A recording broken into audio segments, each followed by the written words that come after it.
Contextualizando, C++ ou no inglês C++ é a linguagem de programação baseada na linguagem C que trouxe o poder das classes e o paradigma de orientação a objetos aos amantes da linguagem C. Muita gente não sabe, mas a linguagem começou a ser desenvolvida em 1979 e depois de décadas ainda está mais forte do que nunca no cenário do desenvolvimento. C++ tem características de uma linguagem de nível médio, ou seja, um meio termo entre linguagem de alto nível, como Python, e baixo nível, como Assembly. E sim, existem concorrentes de peso, mas ela ainda domina muitos nichos.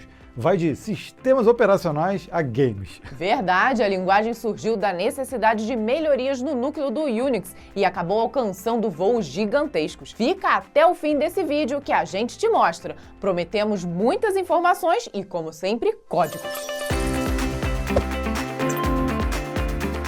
Se você é novo por aqui, esse é o Dicionário do Programador, nosso quadro semanal onde desvendamos a sopa de letrinhas que é a programação. Finalmente chegou a vez de desvendar C++, a linguagem de programação Highlander, a linguagem imortal que mesmo depois de 40 anos ainda reina absoluta em muitas ideias de desenvolvedores por aí. E para nos ajudar nessa empreitada e responsabilidade de falar de C++, apresentamos a mais nova parceira do canal, a HPE. Sim, temos a Hewlett Packard Enterprise como parceira do Código Fonte TV, a companhia que praticamente fundou o Vale do Silício está conosco e isso nos dá um orgulho gigante. Se ao ouvir falar em HP, automaticamente em sua cabeça vem lembranças de hardware, impressoras e calculadores, está na hora de saber que a empresa passou por uma grande transformação e se dividiu entre HP Inc. e HPE.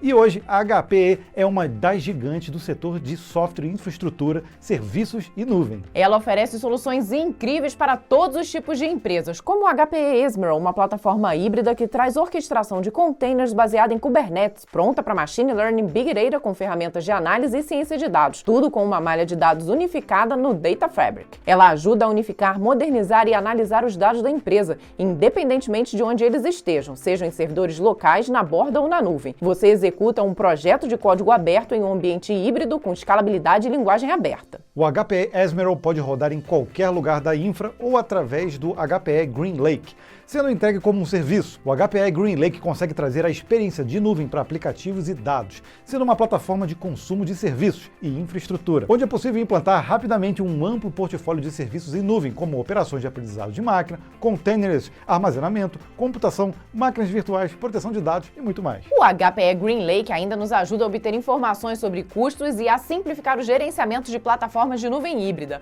já que passamos a ter todas as informações de forma centralizada. Poderemos ficar aqui horas falando de HPE Ezmeral e o HPE GreenLake, por isso recomendamos fortemente que você acesse o link que deixamos aqui na descrição para conhecer mais sobre as soluções da HPE. Nesse link você também verá que é possível realizar treinamentos gratuitos nas ferramentas da empresa. Bem legal, né? Para falar de C++, não tem jeito. É preciso dizer que ela foi criada como uma extensão de C.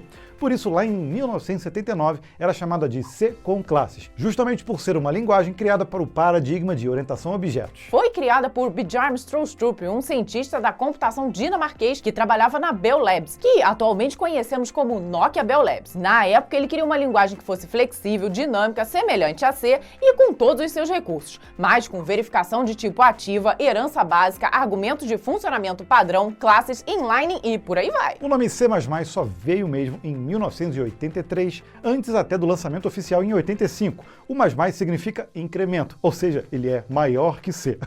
Foi uma boa sacada, né? O C++ é uma linguagem compilada multiparadigma. Sim, não é só utilizada com orientação a objetos e de uso geral. Em termos de versões, já tivemos várias ao longo dos anos. Olha só nessa imagem. Em 1985, tivemos aí a primeira versão comercial lançada. Em 89, a versão 2.0 foi lançada e depois as versões receberam nomes diferentes, até finalmente chegar na versão 20 em 2018. Até o momento desse vídeo, a última atualização da versão 20 foi lançada em dezembro de 2020, ou seja, ainda está super ativa e recebendo melhorias. O lançamento do primeiro compilador comercial em 1985 foi também marcado pelo lançamento do livro The C++ Programming Language. Como a linguagem não foi formalmente padronizada, esse livro se tornou uma referência essencial para os programadores e, para mim, ajudou a difundir a orientação a objetos naquela época. E tem uma curiosidade muito legal no surgimento do C++.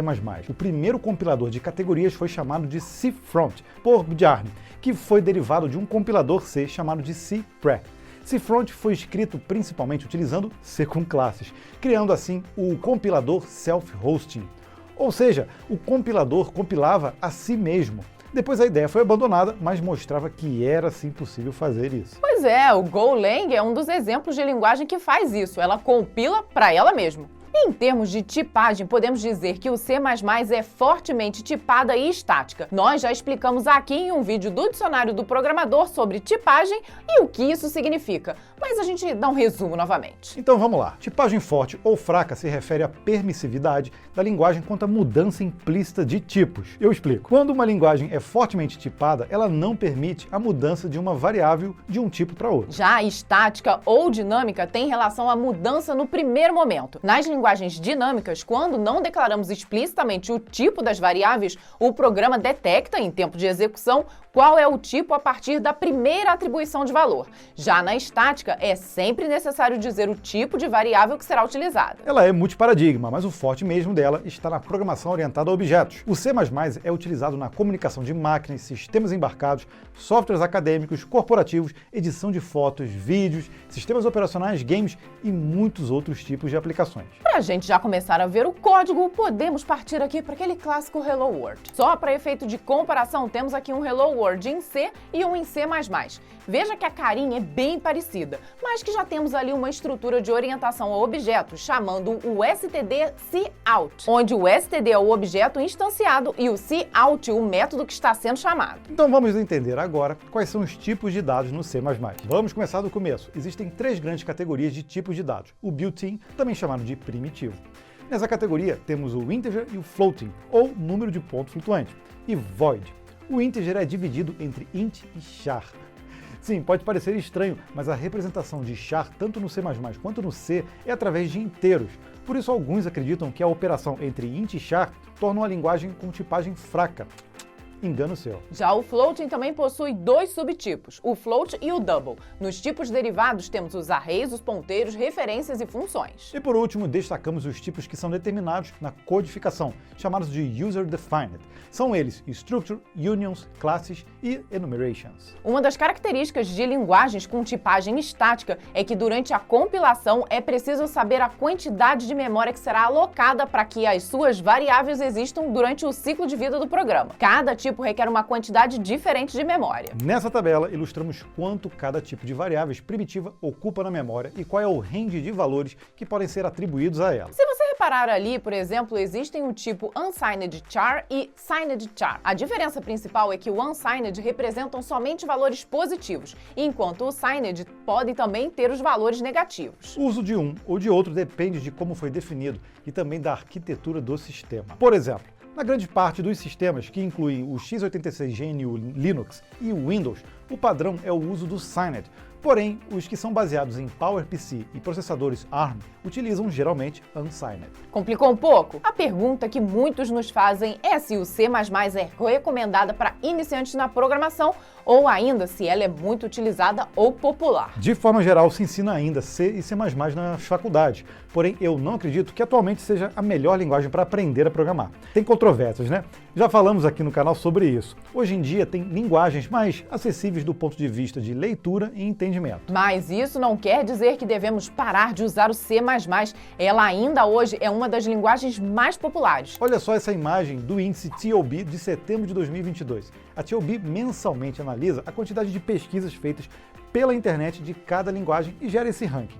Esse é um termômetro de popularidade das linguagens e seu uso. O C++ está ali na 4ª posição, firme e forte, e provavelmente continuará por lá por um bom tempo. Como estamos falando de uma linguagem multiuso e de alta performance, a relevância da linguagem é incontestável. Uma coisa que a gente ainda não citou foi que junto com a linguagem foi criado um pacotão de códigos e funcionalidades prontas para ajudar os programadores a não ficar ali reinventando toda vez a roda. Esse pacotão foi chamado de Standard Templates Library, ou STL. E foi com um STL que foi possível desenvolver um conjunto de classes de uso genérico, descrevendo containers, estruturas de dados como pilhas, listas, filas, iteradores, objetos que percorrem elementos de um conjunto e algoritmos básicos, principalmente os destinados à busca e classificação. Uma das principais vantagens do uso dessa biblioteca está na simplificação do trabalho com estruturas de dados, uma vez que o código baseado em ponteiros é complexo e exige atenção do desenvolvedor em testes e depuração.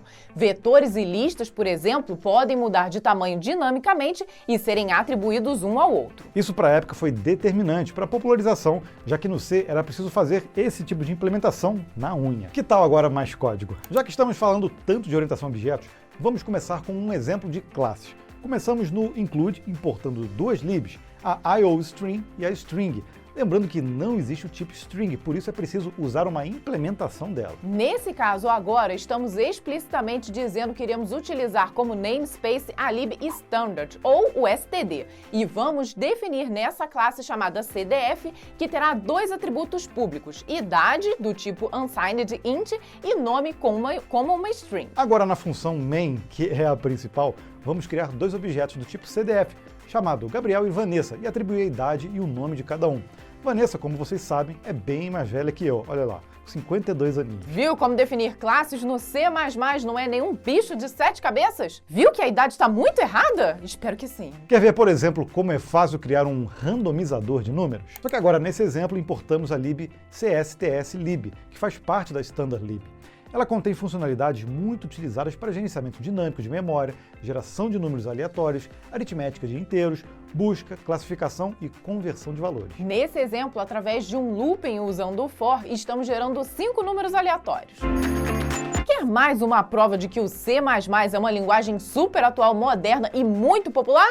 Então vamos lá. Em sua maior parte, o Windows é construído utilizando C++, assim como o pacote Office, com Word, Excel e PowerPoint. O Firefox e o Microsoft Edge também são desenvolvidos com C++. Quer mais? Adobe Photoshop, o Adobe Premiere também foram escritos com a linguagem. E a lista não termina. Spotify, MySQL, YouTube, Google e por aí vai. E os games? Caramba! São muitas as game engines construídas com C++ e que aceitam a linguagem, como o Unreal Engine, Unity Engine, o CryEngine, Godot, o Ogre e, caramba, por aí vai. Se começarmos a citar aqui os jogos, aí a gente não vai mesmo terminar esse vídeo. Counter-Strike, StarCraft, Diablo, World of Warcraft, Hellfire e por aí vai, incluindo os jogos de console como o Xbox One e o PS5. Então, só para fechar a tampa, se você acha que JavaScript, Java, Python são linguagens imortais, é porque o C++ é au concurso. Até porque muitos dos compiladores são escritos usando o C++, então nem dá para atualizar muitas dessas linguagens sem o próprio C++. Eu tenho até aqui um livro de C++ Builder, que foi um compilador desenvolvido pela Borland para rodar programas comerciais. Muito bom esse livro, me ajudou muito a entender C++ no início, mas logo eu acabei caindo para o Delphi. Aliás, tá faltando um dicionário de Delphi aqui no dicionário do programador, não é mesmo? Agora, o C++, seja para robótica, sistemas embarcados, inteligência artificial, aplicações complexas de alta performance, games e editores de imagens e vídeos, é uma linguagem que faz tudo se tornar realidade. Se curtiu, então, esse conteúdo, ou você achou que faltou algo aqui, é muito importante que você comente agora mesmo, para a gente saber como melhorar. Me diga também se você já tem alguma experiência com C++ e qual foi o projeto mais louco que você já usou a linguagem. E a gente se encontra em um próximo vídeo depois da vinheta, na nossa clássica recomendação. Até lá, viu? Beijo! Tchau, tchau! Tchau! Bem, seria impossível finalizar um vídeo sobre C++ sem citar a linguagem mãe de todas, a linguagem C. E esse vídeo aqui do lado é super especial, pois eu caprichei nos exemplos, brincando aí com a Vanessa. Então clica logo para ver e não vê aqui a DR que vai rolar, né, gente? Porque depois de 52 anos, eu acho bom ele se defender com este livrão.